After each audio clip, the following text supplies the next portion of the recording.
மீண்டும் உங்களை நாம் சந்திப்பதிலே மிக்க மகிழ்ச்சி அடைகின்றோம்.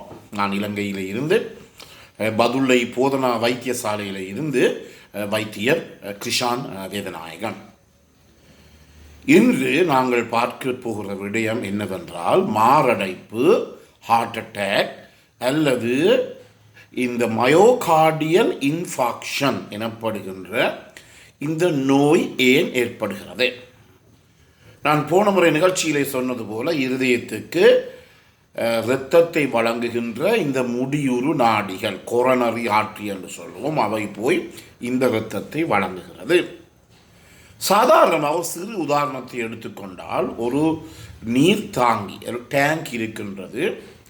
அந்த நீர்த்தாங்கியில இருந்து பிற பிற இடங்களுக்கும் வீட்டினுடைய பல பகுதிகளுக்கும் தண்ணீர் சென்று கொண்டிருக்கின்றது.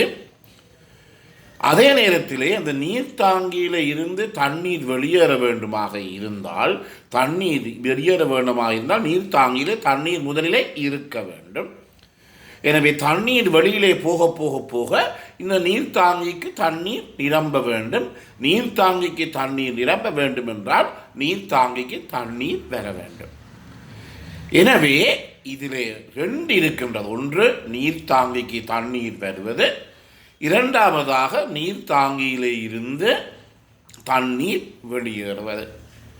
இந்த ரெண்டுக்கும் இடையிலே ஏதோ ஒரு சமநிலை பாதிக்கப்படுமாக இருந்தால் அதை நாங்கள் இம்பேலன்ஸ் என்று சொல்லுவோம்.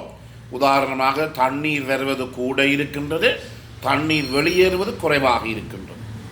மற்ற மாதிரி பார்த்தால், தண்ணீர் வருவது குறைவாக இருக்கின்றது, தண்ணீர் வெளியேறுவது கூடுதலாக இருக்கின்றது. எனவே இந்த நிலையிலே ஏதோ ஒரு ரெண்டுக்கும் இடையிலே, தண்ணீர் வருவது வெளியேறுவது, ரெண்டுக்கும் இடையிலே சமநிலை பாதிக்கப்படுமாக இருந்தால், இம்பேலன்ஸ் ஏற்படுமாக இருந்தால், அந்த இடத்திலே அந்த நீர்த்தாங்கி கொடுக்கின்ற தண்ணீர் கொடுக்கின்ற இடங்களிலே தண்ணீர் பற்றாக்குறை ஏற்படும்.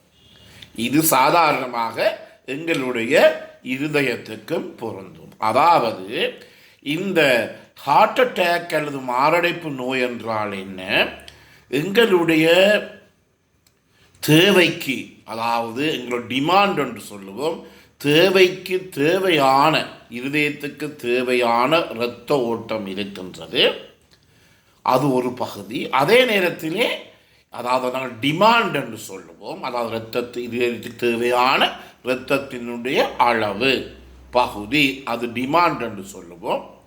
அடுத்ததாக, இரத்தம் இருதயத்திலிருந்து விநியோகிக்கப்படுகிறது.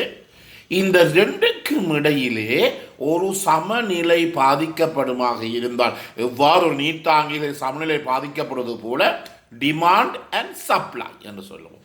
இது சாதாரணமாக ஒரு ஸ்டோர், அதாவது பொருட்களை சேமித்து வைக்கின்ற ஒரு ஸ்டோருக்கு பொருந்தும். எனவே பொருள் வர வேண்டும், பொருள் வெளியேற வேண்டும், ரெண்டுக்கும் இடையிலே சமநிலை பண்ணப்பட வேண்டும். எனவே இருதயத்துக்கு இரத்த ஓட்டம் வருகிறது, இருதயத்தில் இரத்தம் வெளியேறுகிறது. எனவே ரெண்டுக்கும் இடையிலே சமநிலை, இம்பேலன்ஸ், சமநிலை பாதிக்கப்படுமாக இருந்தால் அந்த இடத்திலே தான் நாங்கள் என்னத்தை சொல்லுவோம், இந்த மாரடைப்பு நோய் ஏற்படுகிறது. இருதயத்துக்கு தேவையான டிமாண்டுக்கும் இருதயத்தில் வெளியேறுகின்ற சப்ளைக்கும் இடையிலே ஏதோ ஒரு சமநிலை பாதிக்கப்படுகின்ற போது அந்த இடத்தில்தான் இந்த ஹார்ட் அட்டாக் அல்லது மாரடைப்பு நோய் அல்லது மயோகார்டியல் இன்ஃபாக்ஷன் ஏற்படுகிறது.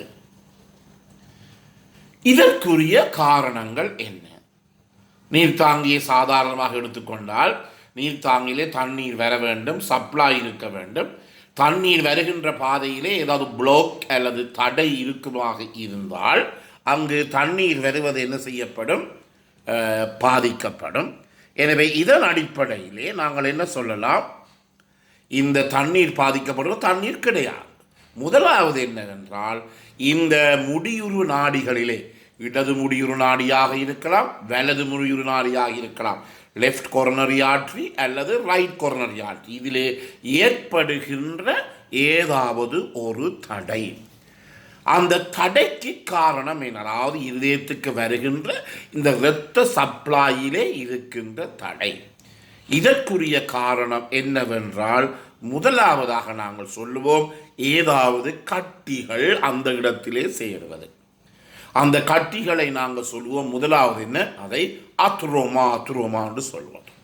இதற்குரிய காரணம் என்னவென்றால், இந்த முடியுறு நாடிகளிலே ஏற்படுகின்ற அந்த ஸ்மூத்னஸ், அதான் மென்மையான அந்த தன்மை, ஒழுங்கான சீரான தன்மை பாதிக்கப்பட்டு அந்த இடத்திலே அந்த நாடிகளிலே ஏதாவது ஒரு பாதிப்பு, ஒரு டேமேஜ் ஏற்படுமாக இருந்தால் அந்த இடத்திலே போய் எங்கள் இரத்தத்திலே இருக்கின்ற குருதிச்சிறு தட்டுகள், பிளேட்லெட் என்று சொல்லுவோம்.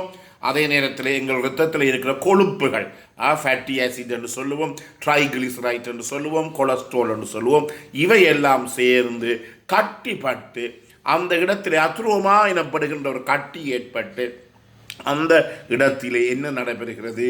ஒரு பாதிப்பு ஏற்படுகிறது. இதுதான் முதலாவது. இரண்டாவதாக, ஏதோ ஒரு காரணத்தினாலே இரத்தம் கட்டிப்படுகிறது. அதை நாங்கள் த்ரோம்போசிஸ் என்று சொல்லுவோம். இரத்த கட்டி உருவாகிறது. எங்கே இந்த இரத்த கட்டி உருவாகிறது? இரத்தத்துக்கு சப்ளை கொடுக்கின்ற இடத்தில். எங்கே செய்து சப்ளை கொடுக்கிறது? இடது முடியுறு நாடியும் வலது முடியுறு நாடியும். எனவே அந்த இடத்திலே சப்ளை பண்ணுகிற இடத்திலே ஏதாவது ஒரு த்ரோம்போசிஸ், இரத்த கட்டி உருவாகும். இந்த இரத்த கட்டி உருவாக பல காரணங்கள் சொல்லலாம். உடலில் இருக்கின்ற குருதிச்சிறு தட்டுகள் கூடவாக இருக்கலாம், அல்லது உடலிலே இருக்கின்ற நீர்த்தன்மை. உதாரணமாக ஒருவருக்கு வயிற்றோட்டம், வாந்தி பேதி ஏற்பட்டால் உடலிலே இருக்கின்ற நீர்த்தன்மை குறைந்துவிடும். குறைகின்ற போது இரத்தம் ஓடுகின்ற தன்மை குறையும். சில பேருக்கு என்னவாக இருக்கும்? இரத்தத்திலே இந்த ஹீமோகுளோபின் எனப்படுகின்ற இரத்தத்துடைய அளவு கூடவே இருக்கும். இவற்றின் காரணமாக, இப்படி பல காரணமாக என்ன நடைபெறும் என்றால், இந்த த்ரோம்போசிஸ் ஏற்பட்டு இரத்த கட்டி ஏற்பட்டு இந்த இரத்தம் ஓடுகின்ற பாதையில், இந்த முடியுறு நாடிகளிலே என்ன ஏற்படும்? தடை ஏற்படும். தடை ஏற்படுகின்ற போது இரத்தத்துக்கு என்ன, இருதயத்துக்கு இரத்தம் செல்லுகின்ற பாதை தடைப்படும். மூன்றாவது காரணம் என்ன? இந்த முடியுறு நாடிகள் ஏதோ ஒரு காரணத்தினாலே சுருக்கம் அடைவது. இது மிக முக்கியமான காரணம். ஏனென்றால் அது ஏன் இது ஏற்படுகிறது என்று சொல்ல முடியாது. சில நேரங்களில் பரம்பரையாக கூட இந்த முடியுறு நாடிகள் சுருங்கி இருக்கலாம். அதை நாங்கள் கொரோனரி ஸ்பெசம் என்று சொல்லுவோம். இந்த முடியுறு நாடிகள் சுருங்கி அவற்றினுடைய விட்டம், அதாவது இரத்தம் செல்லுகின்ற அளவு, அதனுடைய துவாரம் குறைகின்ற போது என்ன நடைபெறும் என்றால், இந்த முடியுறு நாடிகளிலே தடை ஏற்பட்டு எங்களுக்கு தேவையான இரத்தம் வெளியேறாது. எனவே இந்த நிகழ்ச்சி உங்களுக்கு பிடித்திருந்தால் இதை கேட்காதவர்களுக்கு அறிமுகப்படுத்துங்கள். இதை நீங்கள் லைக் பண்ணலாம், ஷேர் பண்ணலாம். மேலே இருக்கின்ற மணி சின்னத்தை அல்லது பெல் சைனை அமுழ்த்தி நீங்கள் இதை சப்ஸ்கிரைப் பண்ணலாம். நேரடியாக கலைக்க வேண்டுமாக இருந்தால் 009777356245 தொடர்பு கொள்ளுங்கள்.